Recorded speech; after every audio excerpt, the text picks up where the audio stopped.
नमस्कार प्रेक्षकांनो, मालिकेच्या उद्याच्या भागामध्ये आपल्याला पाहायला मिळणार आहे आता मल्लिकाने अर्पिताला ऑफिसमध्ये पाठवायचं ठरवलेलं आहे, पण समरने इकडे स्वानंदीला गुप्तहेर म्हणून नेमलेलं आहे आणि स्वानंदी कशा पद्धतीने मल्लिकाचा डाव उधळून लावणार आहे आणि अर्पिताचा जो काय खोटारडेपणा आहे, फ्रॉड आहे, पहिल्या दिवशी तिने जो काय गोंधळ घालायचा प्रयत्न केलेला आहे तो समोरच्या समोर आणणार आहे। हे सगळं कशा पद्धतीने होणार ते आपण पाहणार आहोत। इकडे समर स्वानंदीला सांगत असतो की ऑफिसमध्ये मला कळतच नाहीये, कुठल्याही प्रोजेक्टचं काहीही सांगितलं तर आनंद, कुणाला काही विचारलं तर आनंद, सगळीकडे आनंद, फक्त आनंद आनंद आनंद, नावातच राजवाडे आहे, बाकी सगळीकडे आनंद आहे।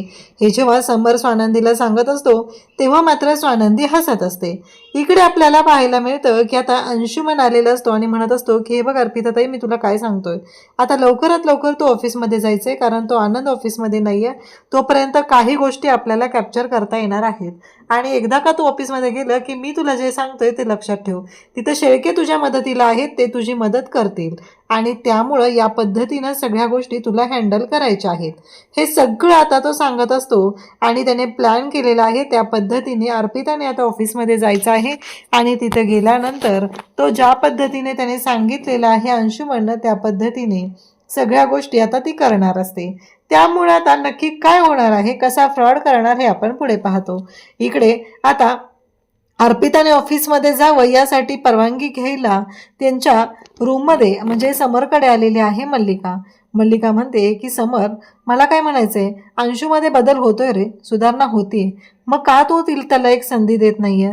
तेव्हा मात्र इकडे पाहायला मिळतं ते म्हणजेच की ज्या पद्धतीनं गोष्टी घडत असतात त्या पद्धतीनं स्वानंदी तिथं उभी असते। तिने स्पष्टपणे सांगितलेलं असतं जर श्वेताचा विचार केला तर अंशुमन कंपनीमध्ये नको आहे असं तिनं सांगत आहे आणि त्याचबरोबर हे सगळं जे घडत असतं तेव्हा मल्लिका म्हणत असते बरं ठीक आहे, म्हणजे तुझं म्हणणं मला पटतं, पण मला असं वाटतं की जे काय झालेलं आहे ते सगळं घडत आहे, परंतु तेव्हा समर म्हणतो की नाही, अर्पिताला पण नाही, कारण काहीही झालं तरीही अर्पितालाही मी घेऊ शकत नाही असं स्पष्टपणे त्याने सांगितलेलं आहे। म्हणजे मी विचार करून बघेल असं त्याचं म्हणणं आहे। त्यासोबतच इकडे आता तो म्हणतो की अंशुमनची शिक्षा, स्वानंदी म्हणते त्याने स्वतःहूनच बंद केलंय ते काम करणं, तो काम करत नाहीये, त्याने स्वतःहून स्वतःची शिक्षा माफ करून घेतली। समर म्हणतो की नाही, आजपासून त्याची शिक्षा पुन्हा सुरू होणार आहे। आता आजी आलेले असतात आणि आजी म्हणतात अगं रोहिणी, हे सगळं काय आहे, ते कचरा वगैरे सगळा पडलेला आहे, तुला माहिती आहे ना हे पिंटाला अजिबात आवडत नाहीये, हे सगळं असं का केलेलं आहे असं आजी विचारू लागतात। आणि मग मात्र रोहिणी म्हणते की काल अंशुमन सर चिडले होते ना, त्यावेळेस त्यांनी सगळे मसाले वगैरे सगळं ते फेकून दिलेलं आहे।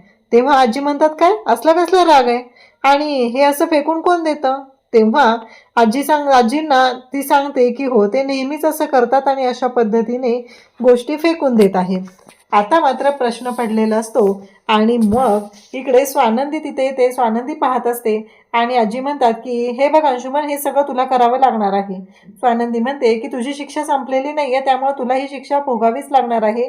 तेव्हा अंशुमन म्हणू लागतो की तू काय स्वतःला मालकीन समजती का?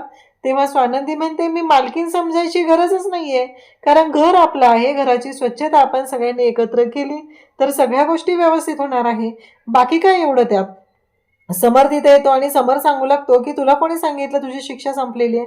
तुझी शिक्षा वगैरे काही संपलेली नाही, त्यामुळे अजून 3-4 महिने तरी तुला हे सगळी कामं करावी लागणार आहेत आणि मी तेव्हा सांगितलं होतं ज्यावेळेस स्वानंदी मॅडम सांगतील तुझी शिक्षा संपलेली आहे तेव्हाच तुझी शिक्षा संपणार आहे, आताच्या आता काम करायला सुरुवात करायची, तुझं जे नेहमीच आहे ते। आणि मग स्वानंदीला सांगितलं जातं की त्याच्यावरती बारीक लक्ष ठेवा। रोहिणीला स्वानंदी सांगते की तुझं काम आहे ना रोहिणी, आता व्हिडिओ बनवायचे, तो जे काय काम करतोय, चुका करतोय, त्या सगळ्या गोष्टींचे व्हिडिओ बनवायचे आणि दाखवायचे, जा अंशुमन घे काम करायला, असं आता स्वानंदी त्याला सांगू लागते। इकडे आता तेवढ्यातच स्वानंदीच्या फोनवरती निकिताचा फोन आलेला आहे आणि हे दोघंही पाहतात। निकिता म्हणत असते की अगं स्वानंदी, जरा तू येऊन भेटशील का मला? तेव्हा स्वानंदी सांगते की हो नक्की, मी येते। आणि मग आजी पुन्हा आलेले असतात आणि त्या अंशुमनला म्हणत असतात की हे सगळं इथून साफ करून घ्या व्यवस्थित, अजिबात काही गोंधळ घालू नको, सगळं व्यवस्थित कर, तुला माहिती आहे ना समरने तर नाश्ताही केलेला नाहीये, तो तसाच ऑफिसला गेलेला आहे आणि त्यामुळे मात्र हे सगळेजण पाहत असतात। आता अर्पिता मल्लिकाकडे आलेली असते आणि मल्लिकाला म्हणत असते, तुला माहिती आहे का मम्मा, अगं हे सगळं स्वानंदीचं जरा अति चाललेलं आहे. तेव्हा मल्लिकाला खरं तर राग आलेला असतो. मल्लिका म्हणत असते, काय तुम्ही कुणी कामाचे नाहीये. तेव्हा ती म्हणते, मम्मा तुला माझं कौतुकच नाहीये, तुला त्या आधीराचं आणि अंशूचंच कौतुक आहे. एकतर मी तुला मदत व्हावी म्हणून मी माझ्या सासरी जे काय सांगून येते, कसंही कारण काढून इकडे येते आणि तुला त्याचं काहीच पडलेलं नाही. आणि तेव्हा मात्र ती म्हणते की काय झालंय, आता मला कोडी वगैरे घालत बसू नको, ते सोडवण्यामध्ये मला इंटरेस्ट नाहीये, सांग बरं मला काय झालंय ते. ती म्हणते की निकिताचा फोन आलेला होता. मग इकडे मल्लिकाच्या लक्षात येतं, काहीही असलं तरीही स्वानंदी त्या दोघांना एकत्र आणण्यासाठी प्रयत्न करत आहे, आपल्याला ते होऊ द्यायचं नाही. तेवढ्यात अंशू तिथं आलेलं असतो, त्याने तिथली चेअर उचललेली असते, ती फेकून द्यायला लागलेला असतो. आणि मग मात्र इकडे मल्लिका म्हणते की माझ्या रूममध्ये तोडफोड करायची नाही, ते ठेव. हे तुझं जे चाललंय ना ते बंद कर. ह्याला उडवायचा, त्याला खपवायचा, त्याला संपवायचा बंद कर. कारण या सगळ्या गोष्टींमुळेच हे सगळं आपल्याला सहन करावं लागत आहे. तेव्हा ती म्हणते, जरा शांत राहा. कसं आहे माहिती आहे का, तुमच्यासारखी पोरं काही उपयोग नाही आहे. तेव्हा तो म्हणत असतो की ती निकिताला फोन कर, निकिताचा फोन आलेला होता आणि ती निकिताला भेटायला गेलेली आहे. नक्कीच काहीतरी वेगळं सुरू आहे, कारण आपल्याला विचार करावा लागणार आहे, असं अंशुमन तिला सांगत असतो. तेव्हा मात्र इकडे या दोघीही बोलत असतात. ऑफिसमध्ये समर गेलेला असतो आणि समर तिथं पोचलेला असतो. तेव्हा त्याला भेटायला एका शाळेचे संचालक येतात आणि मग ते समरला बोलू लागतात. समरला म्हणत असतात की खरंच राजवाडे साहेब तुमच्यासारखे व्यक्ती आहेत म्हणून खरं तर खूप चांगल्या गोष्टी घडत आहेत आणि या सगळ्या गोंधळ सुरू झालेला आहे. आणि त्याच वेळी इकडे ते म्हणत असतात आणि मग मात्र इकडे ते म्हणतात की खरंच मराठी भाषा जी आहे ना ती तुमच्यामुळेच टिकून आहे. आज आपल्याला हा जो काय पाहायला मिळतं, या सगळ्या गोष्टी ज्या आहेत ना त्या खरं तर तुमच्यामुळेच आहेत. तुमच्यासारखी लोक आहेत ना म्हणून मराठी शाळा टिकून आहेत.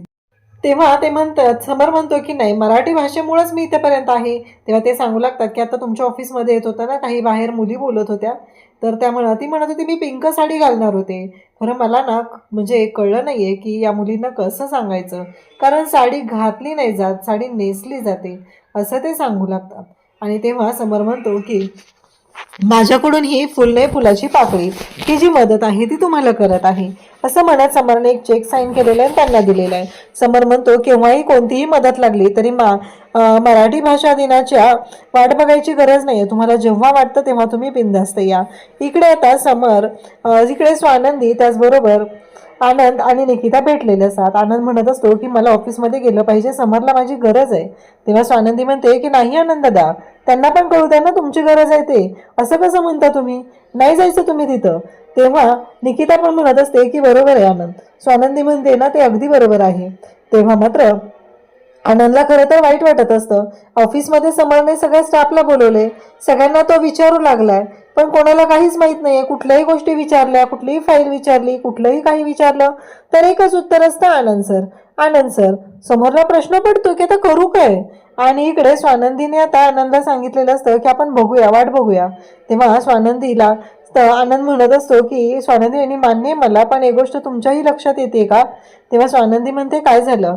तेव्हा आनंद सांगू लागतो की एक गोष्ट अशी आहे ती म्हणजेच की आत्ता माझी पण मुलं आहेत, माझा पण घर खर्च आहे. स्वानंदी म्हणते तुमचं पेमेंट चालू राहील, ते बंद नाही होणार, त्याची गॅरंटी मी देते तुम्हाला, तुम्ही फक्त शांत राहा.